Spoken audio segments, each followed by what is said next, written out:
Good morning and welcome to a virtual fossil tour of Whitby, presented by me. So for those who are new to the channel, my name is Dan, I'm 32 years old and I love collecting fossils.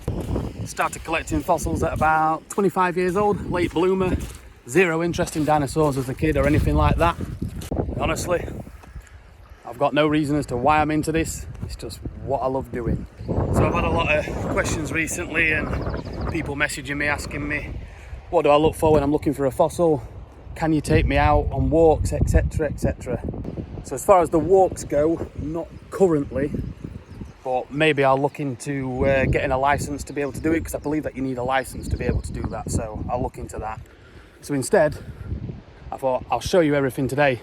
What to look for, tools to use, what to do, what not to do, more so what not to do, because that's very important, because there is legalities in fossil collecting, believe it or not. Though nowhere as harsh as places like Mexico and in Italy. They're bad. So today we'll be looking for all sorts of stuff. Ammonites, belemnites, ichthyosaurs, which was a marine reptile, plesiosaur, also a marine reptile, crocodile, pterosaur. There have been bone finds of pterosaur from literally this place right here, which I'll tell you about in a minute, and all sorts of crustaceans, shells like brachiopods, etc, etc. The list goes on forever. So the rocks that we're looking through are roughly around 180 million years old. Incredibly old. You can't even comprehend how old that is. We're literally going back in time, really. So let's start off with the don'ts, because they're important. So here's an example, just to show you. So here's an imprint of an ammonite. You get a lot of crushed ammonites in here. So this is actually on the bedrock. Now it's really important to know this.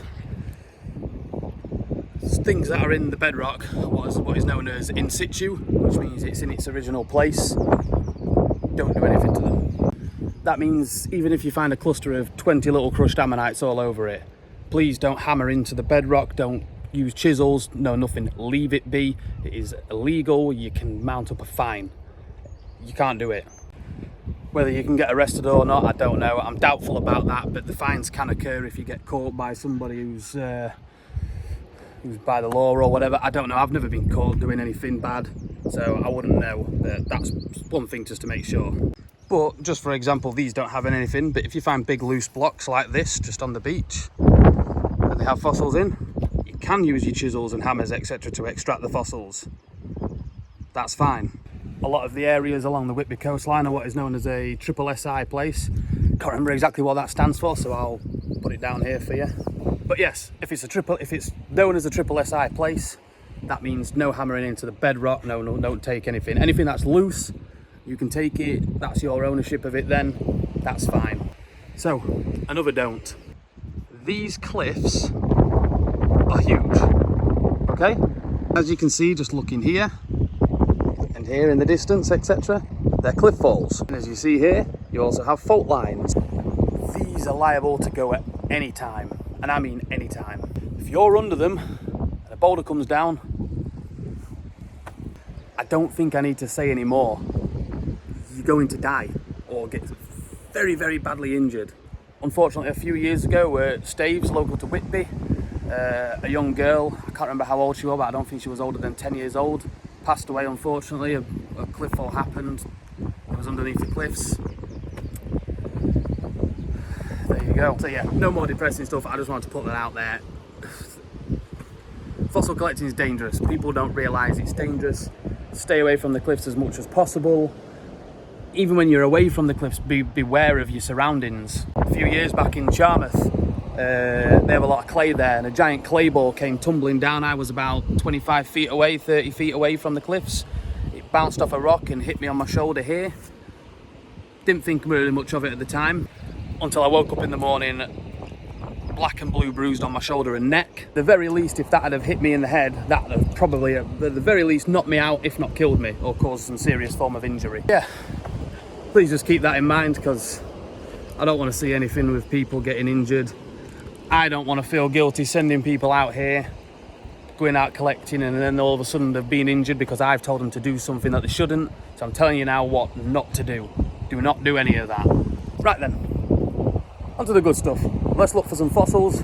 Let's look for some ammonites and belemnites to start off with, and let's see what we can find. So it's always good to look on where the tide line will have been. So take here for example, let's have a look for some fossils here if we can.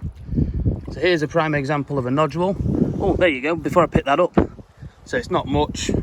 There's a very partially worn ammonite. As you can see, these nodules come in limestone. So almost every fossil in Whitby will come from some form of limestone formation. You can see the ammonite with the calcite chambers inside. That's very worn and gone, it's only a tiny bit of one. But just down here is a perfect nodule. Now, this is what to look out for, the grey colouring. Oh, there is an ammonite in there, look, right here. I didn't see that. So you can just about make out the calcite right there and the line that runs across the top of the ammonite. This might split well. So, I'll get my hammer out, show you which hammers I'll use. We'll try and split this down and see if we can get a nice split on it. So, as you can see here, like I just showed you a minute ago, you can see where the ammonite runs here. So what we're going to do is we're just going to hit right there along the top of it, along where the fault line is. That's already split through in the middle, so that should split well. So what you do, you get your hammer. I'll just use this today for example. This is a usual starting hammer, it's from Estwing. So we'll put it in here, right, then just use the edge of the hammer and whack on top. Hopefully we'll get a nice ammonite. Oh, it split badly, look. It wasn't much of one anyway. That's a shame. It's a real shame. We'll try and find another one. So, today we're at Whitby Bay. Whitby Bay is a really good place to start off collecting with. It's easily accessible for adults, children of all ages. Safe to an extent. You can stay away from the cliffs quite easily here, look along the tide line. Yeah, it's easily accessible to everybody. And funnily enough, it's the first ever place I came and collected at. And also on the Whitby coastline, you do find a lot of shipwrecks. It's quite a famous shipwreck as far as pictures go. You know, a lot of photographers come here. It's quite impressive. I'll try and find out the name for you and I'll list it down below here. Pretty cool. Well, my luck's in today actually. I'm about to show you something that you do not come across very often in Whitby. This right here is very, very rare. This is a nautilus. Now, nautilus are really, really, really rare from Whitby. You don't pick them up very often.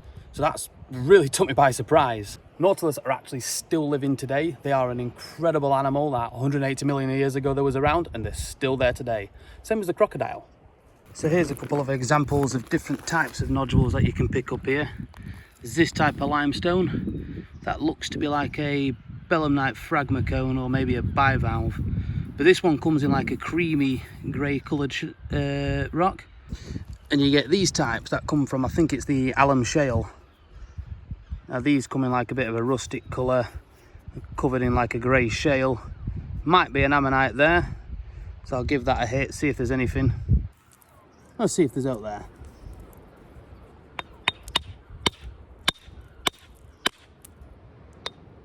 Oh, it's split. It's a bad split. But there you go. Fortunately, there was some in there and that split badly. There was one there, look. One there. Unfortunately, this is...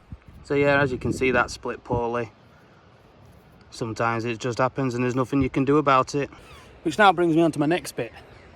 If you find something that you think is really, really good, don't hit it. Just don't do it. As tempting as it is, don't do it.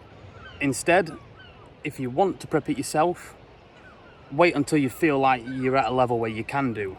Pick up rubbish bits, partial pieces, practice on them first before you want to go and do that. Or you can go down the other route of sending it to a professional preparator. Like myself and a lot of other people that are around Whitby, they do it for a living. Prices vary, but end of the day, you know you're going to be getting a good quality fossil out of it. So yeah, if it looks good, don't hit it. Wait, have some patience. I thought I'd mention this right now because this is actually going around a lot. I've seen it on some of the fossil forums at the minute. It's not fossil based, but you should know about it. Currently, unfortunately, there is a lot of dead gannets on the beaches.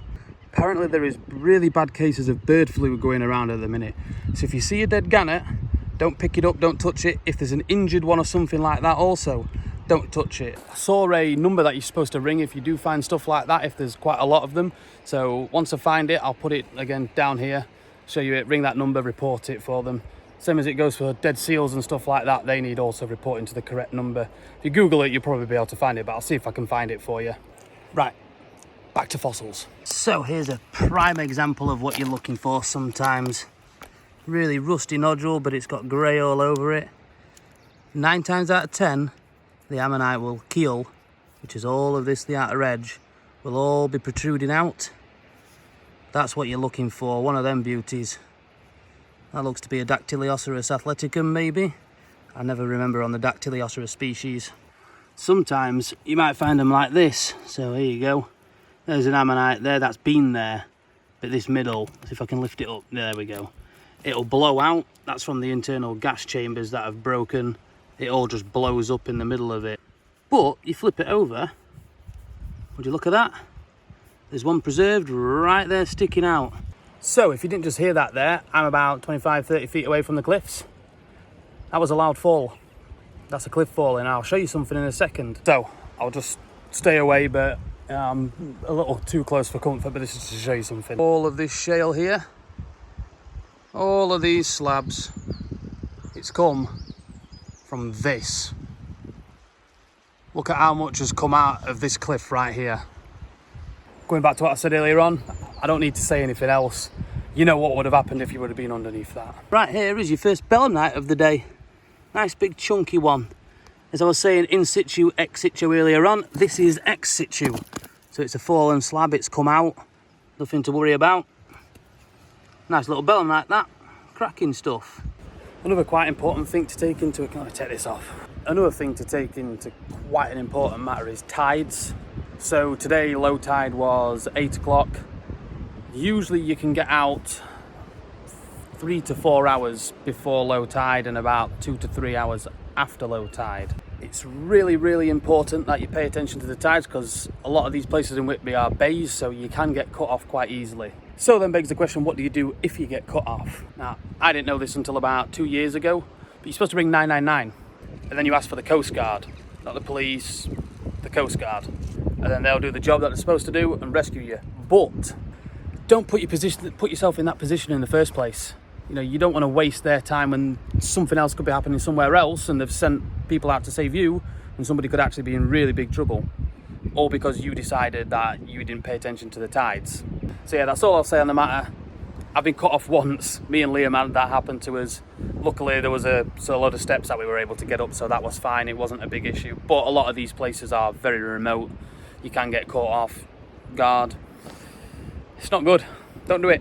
So far we've seen ammonites, belemnites, even a nautilus, which is really surprising. The belemnites I'm starting to enjoy more now. One something that I don't have in my collection yet that I do really want is quite a large belemnite battlefield, otherwise known as a death assemblage. I don't have one, so I'll post a picture of one for you right now. And I'm currently walking over to a spot where you do get them quite often. So hopefully we'll find one. Very easy to prep. Minimal tools are needed because they're all in shale. So if you do find them and you don't have any air pens or Dremels or anything like that, but you can buy little darts. I can't remember what they're called. It's like a dart type thing, like a hole punch. You can use that with a hammer. Take it all up easy. Right, I'll show you everything that I've picked up today. Stuff that's definitely got stuff in and the stuff that might have stuff in. So this assortment here 100% has stuff in. 100%. There's the nautilus that I showed you earlier on. That won't be all there, but there might be a middle smaller one out of it. See if I can make something out of that. Very, very hard to tell, but in here, see these little tiny bits? That's a lobster. It's a nice little crustacean piece. These always come in the small nodules. I'll show you what one looks like in a minute. So here's a multi-block of ammonites. There's one here, one there. Oh, there's actually a crack running across, so I'm just going to give that a tap actually and see if it splits. One worn one there. The one that I picked up earlier on, that might be nice if it's all there. I'm hoping so. This one I just picked up a minute ago. The obvious telltale signs of the keel sticking out. You see the other end there. That might be nice, that, if it's all there. looks to be so. Again, telltale signs, keel coming out there. Nothing really more to say than that one that I picked up earlier on. Right, now to split all these down. And here we go, I found my belemnite battlefield. It's in a pretty chunky block, but as you can see, a few there running through here. All of them in here. That'll come out nice. It's actually encased in limestone, with the top layer being covered by shale. So these should be really well preserved. Happy with that. And there you go. This one I wasn't expecting anything. Didn't look anything out there. Take that off. Look at that lovely little Hildoceras. Stunning. So that pretty much wraps up today. Got to come off the beach now. The tide's coming in quite quick. Hope it was informative. Again, let me know if you enjoy these or not. I'll try and do more. But till the next time, see you in the next video. Like and subscribe.